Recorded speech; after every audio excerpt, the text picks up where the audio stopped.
26 September 2025 জুমার পরের মজলিসে মাওলানা এনামুল হাসান সাহেবের কণ্ঠে কবিতা বাইতুল হক জামে মসজিদ, ঢালকানগর, ঢাকা। হযরত ওয়ালা দামাত বরকাতুহুম এই কবিতার সংক্ষিপ্ত শান ব্যাখ্যা পেশ করেছেন।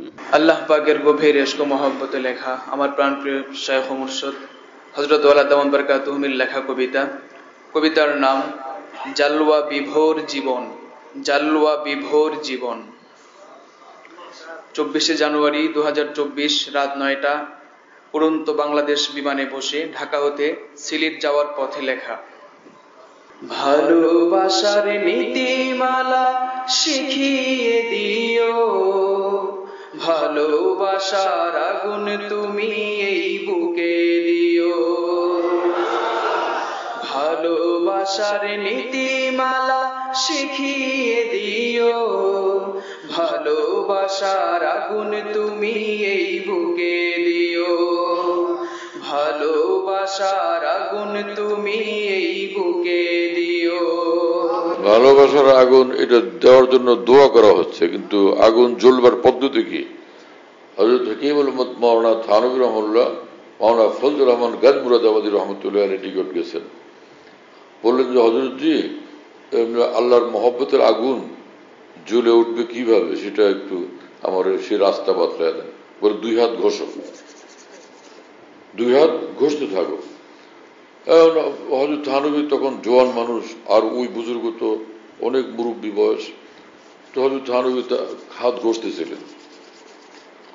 ঘষতে ঘষতে ঘষতে ঘষতে বলে যে হযরতজি হাত গরম হয়ে গেছে। বলে আরো ঘষো, আরো ঘষো। আরো ঘষতে ঘষতে বলে এত গরম হয়েছে যে এখন মুশকিল লাগে। বলে এইভাবে মহব্বত পয়দা হয়, আল্লাহর মহব্বত এইভাবে পয়দা হয়। মহব্বতের আগুন এইভাবে জ্বলে যে নফস টানে গুনাহের দিকে, আর তুমি টানবা আল্লাহর দিকে। গুনাহ থেকে বাঁচার যে মুজাহাদা, এই মুজাহাদে যে ঘর্ষণ, এই ঘর্ষণে ঘর্ষণে ঘর্ষণে ঘর্ষণে আল্লাহর মহব্বতের আগুন জ্বলে উঠবে। হায় শৌক আর জব্তে শৌক মে দিল রাত কসমকশ, দিল মুঝকো मैं हूं दिल को परेशान किए हुए। আল্লাহ তাআলা আমাদেরকে তৌফিক দেন। আমার শায়খ রহমতুল্লাহ আলাইহি বলেন যে জখমে হাসরত বহুত খায়ে हैं, অনেক জখম এই অন্তরে সহ্য করছি, তব কहीं जाके उनको पाए हैं, है ना। हमने गम भी बड़े उठाए हैं, অনেক কষ্ট করছি আল্লাহকে পাওয়ার জন্য, है ना। दाग हसरत से दिल सजाए हैं, तब कहीं जाके उनको पाए हैं। इन हसीनों से दिल बचाने में हमने गम भी बड़े उठाए हैं। मंजिल कुर्ब यूं नहीं मिलती, जख्म हसरत हजार खाए हैं। হ্যাঁ, তো গুনাহ থেকে বাঁচার কষ্ট, আর কষ্ট সহ্য করছি। তো নফস আর আমার মধ্যে যুদ্ধ চলছে, ঘষাঘষি ঘষাঘষি ঘষাঘষি করতে করতে ফের আল্লাহ পাকের মহব্বতের আগুন জ্বলছে, আল্লাহকে পেয়ে গেছি। মানুষে মনে করে যে এমনি অনেকে আসে কই যে আমি আল্লাহরে পাওয়ার জন্য আসছি, এই 40-50 দিন 50 দিন থেকে আল্লাহরে পাইলাম, এটা কেমন ব্যাপার? আরে বাপ রে বাপ। একজন গিয়ে হাকিমুল হযরত খাজা আজিজুল হাসান মরজুক রহমাতুল্লাহর কাছে বলছে যে আল্লাহকে পাইতে চাই, যাতে তাআল্লুক আল্লাহ যে নগদ নসিব হয়ে যায়, আমার একটা ফু দিয়ে দেন, হ্যাঁ, আপনি একটু তাওজ্জু দিয়ে দেন, যাতে আমি ঝটপট আল্লাহকে পেয়ে যাই, দেরি না হয়। খাজা আজিজুল হাসান মরজুক রহমাতুল্লাহ বলছেন যে এত সস্তা? আরে বাপ রে বাপ। হ্যাঁ, তুমি মনে করছো যে দোকানে গেলাম, মাছ কিনলাম, বাসায় গেলাম, রান্না করলাম, খাইলাম, ওহো কি মজা, এইরকম ঘটনা, এই তামাশা মনে করছো? হাজর সাহেব রহমতুল্লাহ তখন বললেন যে মাইয়ে মিলি হি হ্যাঁ यूं है, कल्ब जिगर हुए हैं खूं, क्यों मैं किसी को मुफ्त दूं, मैं मेरी मुफ्त की नहीं। যে আল্লাহকে পাওয়ার জন্য নিজের শেষ করে দিছি, ফের আল্লাহকে পেয়ে গেছি। কত কষ্ট করছি। নজর হেফাজত করো, গীবত থেকে বাঁচো, হিংসা থেকে বাঁচো, হাসাদ আদাওয়াত থেকে বাঁচো, বদগুমানি থেকে, কুদারণা থেকে বাঁচো, গুনার টাটকা মজাদার সুযোগ এটার থেকে বাঁচো, সেটার থেকে বাঁচো, হাজার রকমের গুনাহ থেকে বাঁচার যুদ্ধ করতে করতে, শাইখের ডাট ডপট ধমক রাগ এগুলো সহ্য করতে করতে করতে করতে পরে হঠাৎ দেখলাম যে ये कौन आया कि धीमी पड़ गई लो समय महफिल की खत्म घू के आवाज उड़ने लगी चिंगारियां दिल की হ্যাঁ তো হঠাৎ দেখলাম যে হৃদয়ে মহান আল্লাহর মহব্বতের নূর জ্বলতেছে একদিনই কি হয়ে গেছে এটা মুহূর্তের মধ্যে হ্যাঁ तो शुक्र है दर्द दिल मुस्तकिल हो गया अब तो शायद मेरा दिल भी दिल हो गया मौलाना शाह मोहम्मद আহমদ সাহেব ইলাহাবাদী রহমতুল্লাহ আলাইহি বলেন মাওলার মহব্বতের জ্বালা যন্ত্রণা ব্যথা এখন আর থামে না সর্বক্ষণ এটা জারি আছে তো মনে হয় যে আমার দিল যেরকম মাওলা দেখতে চেয়েছিলেন দিলটা সেরকম হয়ে গেছে আলহামদুলিল্লাহ शुक्र है दर्द दिल मुस्तकिल हो गया अब तो शायद मेरा दिल भी दिल हो गया মনে হৃদয়টা মাওলার পছন্দের হৃদয় হয়ে গেছে কারণ তার মহব্বতের ব্যথা আর যন্ত্রণা জ্বালা এটা থামেই না সর্বক্ষণ জলে মন এই জল জ্বলতে থাকার মানে মানুষ মনে করে হয়তো আগুনের মতো জলে খালি আর লাহল এই দর্দ এই মহব্বত কি জিনিস যে আল্লাহকে নারাজ করার হিম্মত হয় না আল্লাহকে নারাজ করার হিম্মত হয় না আল্লাহকে রাজি রাখার একটা বেচেনি ভিতরে অব্যাহত থাকে তাই না তো আল্লাহর অসন্তুষ্টি সহ্য করা যায় না এইরকম অবস্থা এটা হলো দর্দে দিলের অবস্থা হ্যাঁ দর্দে দিল মানে খালি সবসময় হু হু কাঁদতেছে হ্যাঁ যে কেউ কান্দে কেউ হাসে এটা হাসি এবং কান্না মূল মকসুদ না মূল মকসুদ হলো আল্লাহ পাকের সন্তুষ্টির পথে কায়েম থাকা যেটাকে ইস্তেকামত বলে সেটা হলো মূল লক্ষ্য এই কথা বুঝেন না বুঝা লোকেরা নানান রকমের ধান্দা করে সুলুক ও তরিকতের তালিম সহিভাবে হওয়ার মতো ঠিকানা তো একদম কম হ্যাঁ এলোমেলো ভাবে বুঝে খেলাফত পাওয়ার পরে এলোমেলো ভাবে বুঝাইতেও থাকে অনেকে কারণ কোনো শেখে কামিল থেকে তরবিদ প্রাপ্ত না হ্যাঁ না যার কারণে এলোমেলো ভাবে বুঝে এলোমেলো ভাবে বুঝা কিছুক্ষণ মোরাকাবা করো কিছুক্ষণ জিকির আজকার করো ছুটি খালাস আরে কালি মোরাকাবা খারি জিকির আজকার আল্লাহ পর্যন্ত তোরাই বসে যাবে যতক্ষণ না নফসের ইসলাহ হবে নফস মানে মারগুবাত তাবিয়া গায়রে শরিয়া শরীয়তের খেলাফ রাস্তার দিকে যে শক্তিটা আমাদেরকে ভিতর থেকে টাইনে নিয়ে যেতে চায় সেটার নাম নফস অর্থাৎ খারাপ চিন্তা ভাবনা খারাপ কামনা বাসনা ভিতরে পয়দা হয় এটার নাম নফস এই শক্তিটার নাম নফস ওর অন্যায় প্রস্তাবগুলো কুমন্ত্রণাগুলোকে আমরা মানবো না মানি না মানবো না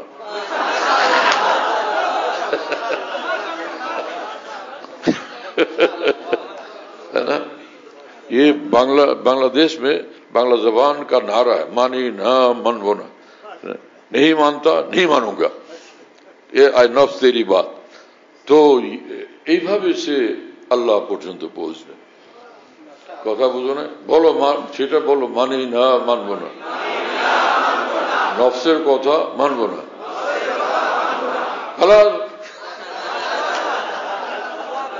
এটা করতে পারলেই সে একদম নিঃসন্দেহে বলি আল্লাহ বলো ফের বলো মানি না মানবো না নফসের কথা মানবো না শাবাশ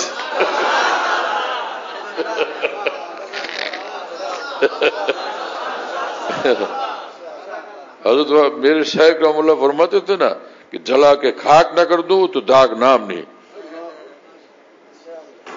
ভালোবাসার নীতিমালা শিখিয়ে দিও ভালোবাসার আগুন তুমি এই বুকে দিও সুন্দর চরিত সুন্দর আত্মা মোদের দিও ফুলের মতো সুন্দর জীবন জীবনে দিও সুন্দর চরিত সুন্দর আত্মা মোদের দিও ফুলের মতো সুন্দর জীবন জীবনে দিও ভালোবাসেন তোমায় যারা চিনিয়ে দিও দিওয়ানাদের ভালোবাসা হৃদয়ে দিও ভালোবাসেন তোমায় যারা চিনিয়ে দিও দিওয়ানাদের ভালোবাসা হৃদয়ে দিও দিওয়ানাদের ভালোবাসা হৃদয়ে দিও ভালো যেন বাসা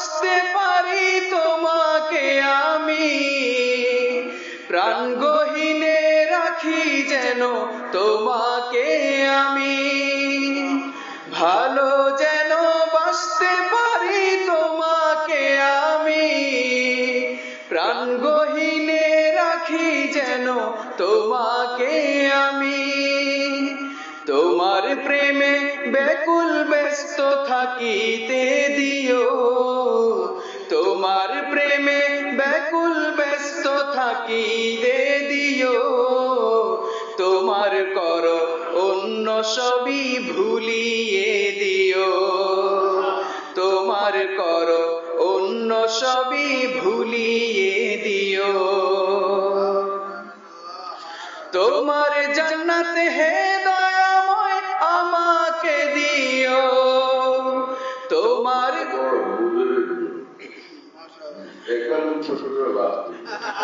তোমার জান্নাত হে দয়াময় মোদের দিও, তোমার দিদার বিপুল হে ফুল মোদের দিও, তোমার জান্নাত হে দয়াময় মোদের দিও, তোমার দিদার বিপুল হে ফুল মোদের দিও।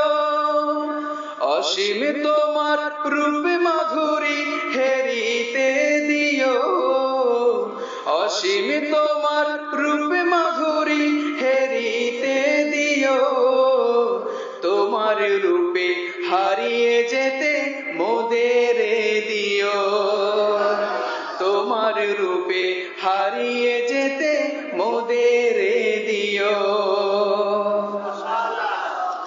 লা ইলাহা ইল্লাল্লাহ মুখে যখন বলি, তাজাল্লি গো অঢেল বুকে ঢালিয়া দিও, লা ইলাহা ইল্লাল্লাহ মুখে যখন বলি, তাজাল্লি গো অঢেল বুকে ঢালিয়া দিও। আল্লাহ আল্লাহ রবে যখন তোমাকে ডাকি, আল্লাহ আল্লাহ রবে যখন তোমাকে ডাকি, নূরের জাহান হতে পর্দা সরিয়ে দিও, নূরের জাহান হতে পর্দা সরিয়ে দিও। যদি মানুষ গুনাহমুক্ত হয়, আল্লাহ ওয়ালাদের সোহবতে থাকে আর গুনাহমুক্ত হয়, এক এক আল্লাহ বলতে সে আল্লাহ পর্যন্ত পৌঁছে যায়, এক লা ইলাহা ইল্লাল্লাহ বলতে সে আল্লাহ পর্যন্ত পৌঁছে যায়, রব্বুল আরশ পর্যন্ত পৌঁছে যায়। আসল ঘটনা তো এইখানেই, তাই না? এজন্য গুনাহমুক্ত দিল এবং জিন্দগি বানানো চাই, আর কোন কামেল আল্লাহ ওয়ালার সঙ্গে গভীরভাবে সম্পর্ক রাখা চাই। বাস। হযরত বড় পীর জিলানী রহমতুল্লাহ আলাইহি বলেন যে ইসমে আজম কি জিনিস জানো? ইসমে আজম হলো যে আনতাকুলা আল্লাহ ওয়ালাইসা ফি কলবিকা গায়রুল্লাহ। তুমি আল্লাহ এইভাবে বলতেছ যে তখন গায়রুল্লাহ, আল্লাহ ভিন্ন আর কোনো কিছু তোমার দিলে নাই, এইভাবে যদি একবার আল্লাহ বলো এটা ইসমে আজম। আর তার একটা আলামত, হ্যাঁ, একটা দলিল, সেটা হলো যে যখন একটা লোক উপর থেকে সাঁকো থেকে ধ্রানসে পড়ে গেল, ইব্রাহিম ইবনে আদম রাহিমাহুল্লাহ তখন চিৎকার দিয়ে উঠলেন আল্লাহ। ওই লোকটা আর পড়ে নাই, ওই হাওয়ার মধ্যে ঝুলতেছিল। হ্যাঁ, তো ইব্রাহিম ইবনে আদমের একবার আল্লাহ বলা, এটা ইসমে আজম। ইসমে আজমের ফয়েজ বরকতে ওই লোক ওখানে ঝুলতেছিল, মাটিতে পড়ে যেতে পারেনি, পরে লোকেরা এসে তারে তুলে নিয়ে গেছে রশি দিয়ে, তারপরে তাকে উদ্ধার করছে। দেখো কেসা মামলা। এই হলো ইসমে আজম। অর্থাৎ যে ব্যক্তি গুনাহমুক্ত হয়, শোনো মিয়া খুব খেয়াল করে, গায়রুল্লাহ থেকে মুক্ত হয়, গুনাহমুক্ত হয়, তো তার যে দোয়া, সে দোয়ার মধ্যে দোয়া ইসমে আজমের কাজ করে, আর তার তাওয়াজ্জুহ ইসমে আজমের কাজ করে।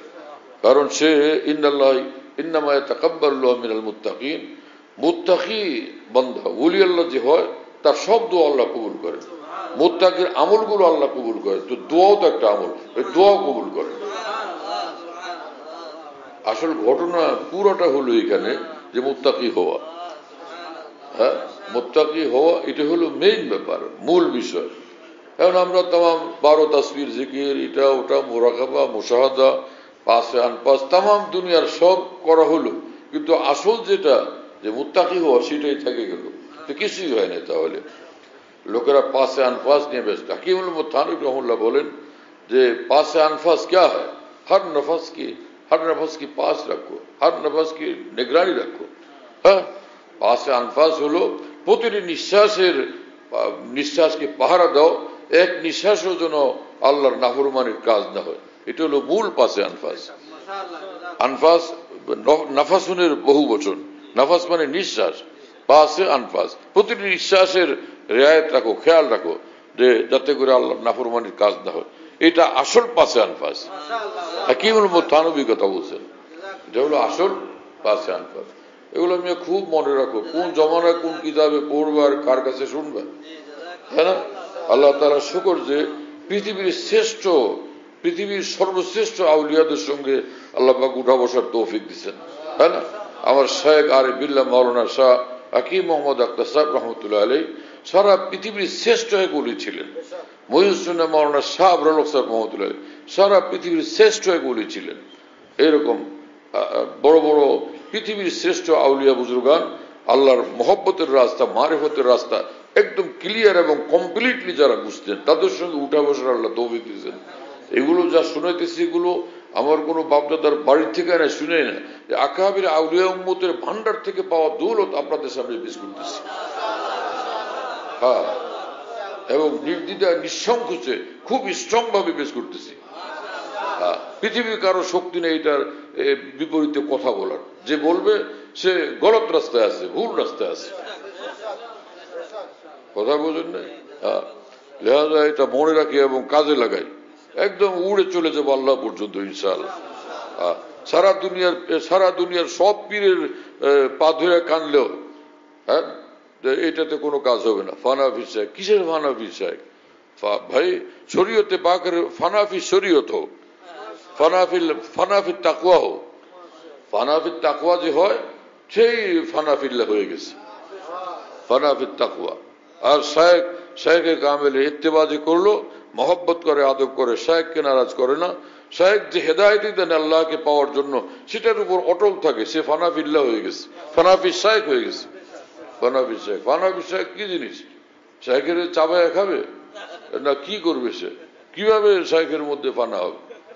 যে আমি ফানাফি শায়েখ হতে চাই, ফানাফি শায়েখ কেমনি হবে? ফানাফি শায়েখ, হ্যাঁ, শায়েখের এক জায়গায় নিয়ে কোন জঙ্গলের ভিতরে নিয়ে দুই ভাগ করে ফেললো, এই মাথা থেকে সে মাথা পর্যন্ত নিজের ভিতরে দাখল হয়ে গেল, ফানাফি শায়েখ হলো। এইরকম কোনো কিছু। ফানাফি শায়েখ হওয়া মানে কি? শায়েখের প্রতি আন্তরিকভাবে মহব্বত, শায়েখের প্রতি আন্তরিক শ্রদ্ধা এবং ভক্তি, এবং শায়েখের যে দ্বীনি হেদায়াত এবং নির্দেশনার উপরে চলা, এর ব্যতিক্রম করবো না আমি। খালাস, সে ফানাফি শায়েখ হয়ে গেছে।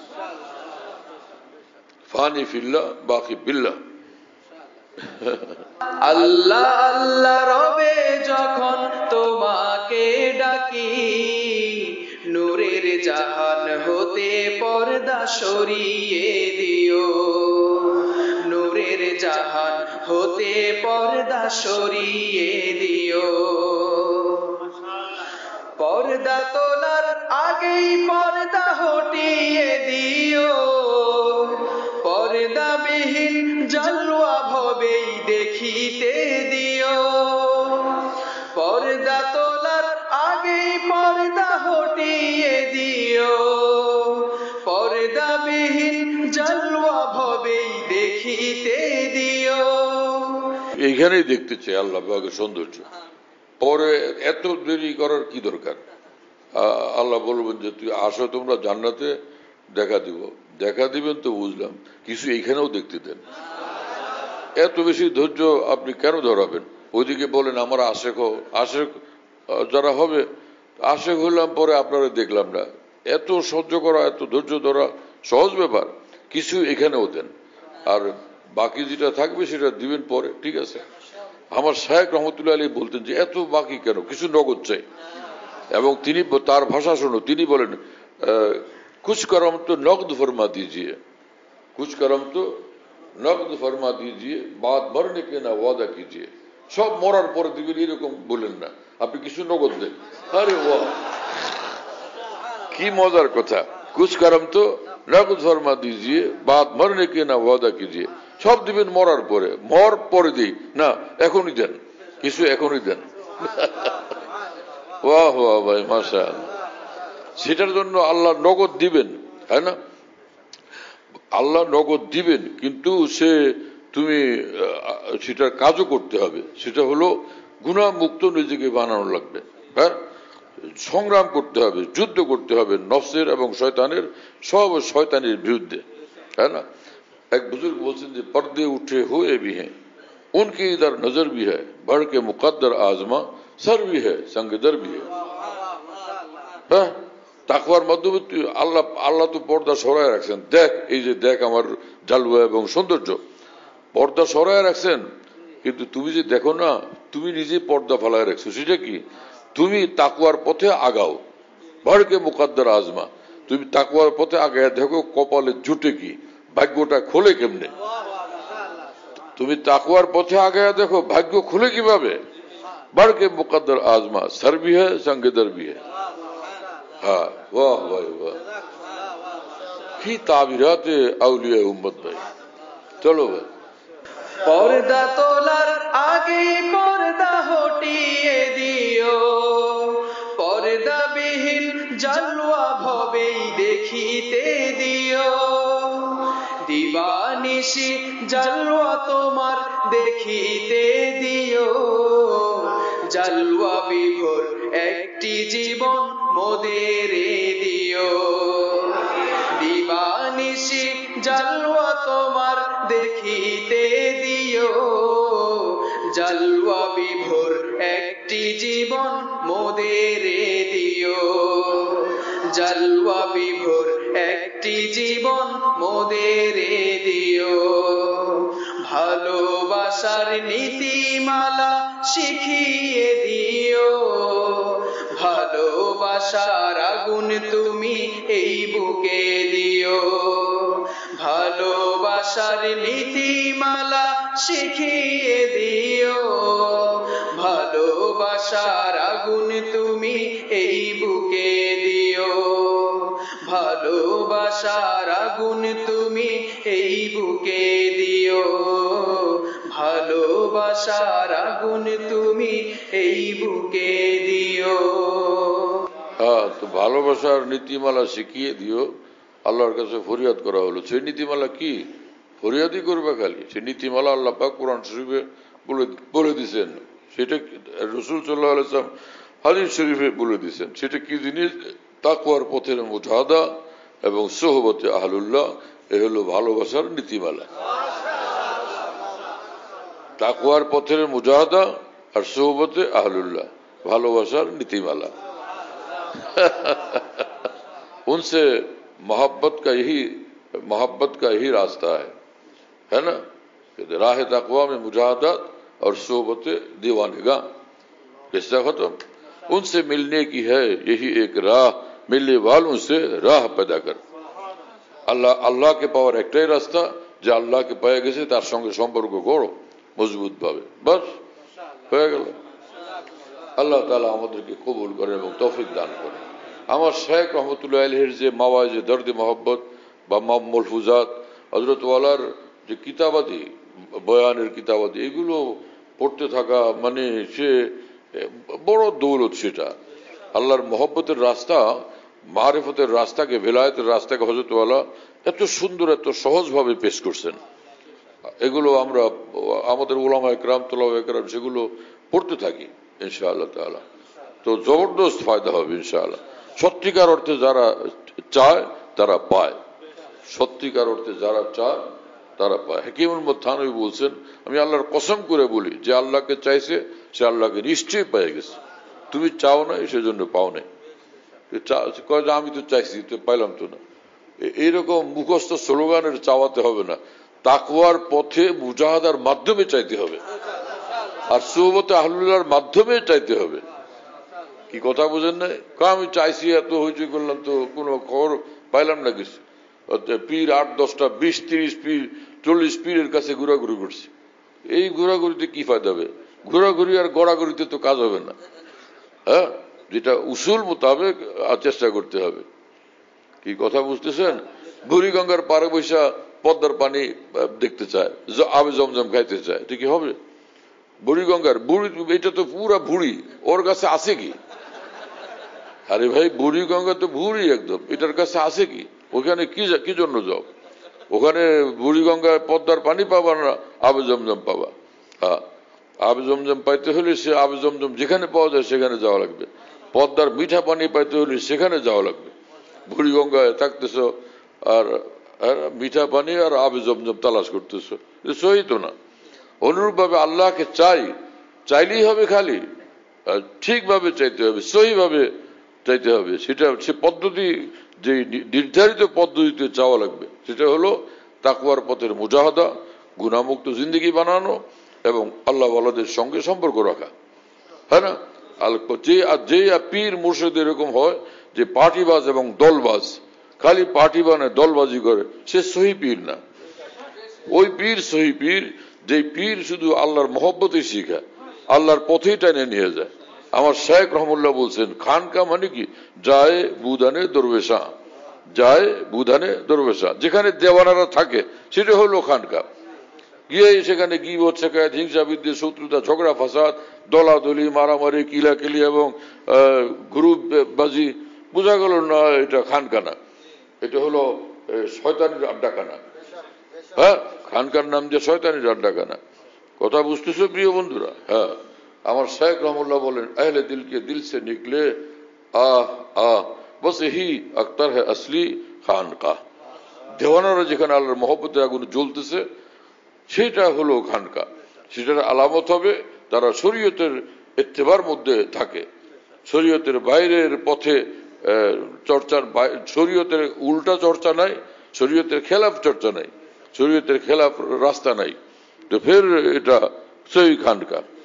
আল্লাহ আমাদের সকলকে আমাদের আকাবের দ্বীনের অনুসরণের তৌফিক দেন।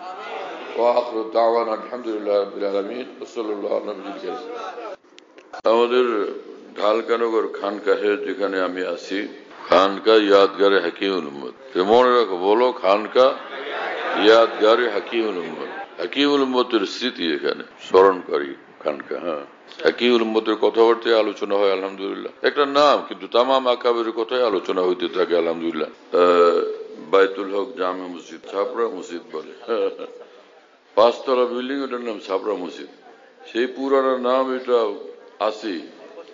তো ছাপড়া মসজিদ, সেখানে মাসিক ইজতেমা হয় প্রত্যেক ইংরেজি মাসের দ্বিতীয় বৃহস্পতিবার। আসর থেকে শুরু হয়, রাত 10টা পর্যন্ত, 10:30 পর্যন্ত হয়। তো ওখানে শরীক হওয়ার জন্য চেষ্টা করবেন ইনশাআল্লাহ। খানকা বিডি এই অ্যাপস, এটা খুলতে পারলে ওর মধ্যে বয়ান, কবিতা, বুকস ইত্যাদি সব একসঙ্গে পাওয়া যায়। খানকা বিডি হলো এরকম, স্পেলিং হলো KHANQAH, এর সঙ্গে লাগালাগি বিডি, খানকা বিডি। এই অ্যাপসটা খুললে ওর ভিতরে বয়ানগুলো পাওয়া যায়। এটা ডাইরেক্ট শোনা যায় কি, এবং ডাইরেক্ট শোনা যায়। হযরতুল্লাহ দামাত বারাকাতুহুর বয়ান, যেখানে বয়ান করেন, সব বয়ান নেটের মাধ্যমে, টেলিগ্রামের মাধ্যমে পাওয়া যাচ্ছে। হযরতুল্লাহ দামাত বারাকাতুহু যখন বয়ান করেন, বয়ানটা আমরা দেশ বিদেশ থেকে, দুনিয়ার যে কোনো জায়গা থেকে আমরা পেতে পারি। এই জন্য মুফতি শহীদুল ইসলাম শাহ হুজুরের নম্বরে যোগাযোগ করবেন, 01715 80 18 69, 80 18 69, 01715 80 18 69। যাতে মনে থাকবে ইনশাআল্লাহ সবার। 01715 80 18 69। বলো ভাই, 01715 80 18 69। অনেক সোজা তো ভাই, মাশাআল্লাহ, অনেক সোজা করে দিছে।